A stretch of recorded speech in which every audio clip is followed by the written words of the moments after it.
Sarah Morris here once again, doing another vlog before trying to get this stuff done. I want to talk about expectations and anticipation, and I'm always going to talk about love because love is a topic that that surrounds the world, and it's the foundation of the world because the world was created by love. And in relationships, expectations can be detrimental, and when you have expectations, then anticipation comes in, and then it can be crazy, and it'll leave you, especially if you're an overthinker or you dive into your thoughts. And a perfect example, you make time for the person, right? You text them out throughout the day. You make sure to have time. You have a busy, super schedule, and you want to make time for them.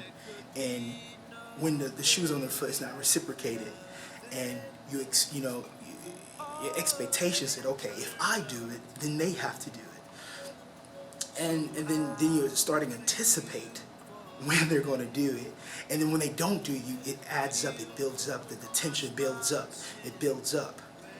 You have to realize they're not the same person as you. You have two different perspectives, two different people coming together at the same time to try to conquer this love, conquer this relationship, which sometimes is unconquerable with certain people. And I'm not saying that it's a good thing or it's a bad thing that they're not, your actions not being reciprocated. But relationships are all about compromise. Relationships are all about a never-ending compromise. So you can't, if you X out the expectations, there won't be anticipation. You won't be expecting something to happen. And I'm not saying you get to become numb, but in different circumstances, not having expectations is perfection. You don't want to expect every single thing. Just perfect example, if you're trying to court a girl and you text her this love-filled poem, a love-filled this text message, and she doesn't reply the way you think she should, because you expect, when you're sitting, you're expecting this, and then you're anticipating her answer, and then your whole psyche, your whole mental capacity just crashes down like a computer because you expected them to say what you wanted them to say. It'll never be that way. And if you X out the expectations, then it won't be anticipation. You won't be expecting anything from it.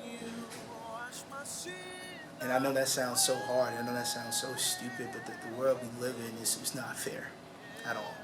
And we know this, and if you don't know this, you will know this, because the world's not fair. And I just want to help someone out there to expectations. You don't always have to have expectations. If you don't have expectations, the anticipation, the blow will be so, will have less impact.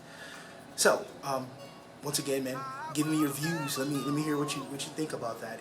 If you don't have expectations, you won't anticipate, and that's the that's the timeline or the topic of this video. So let me hear what you think. Yeah, man.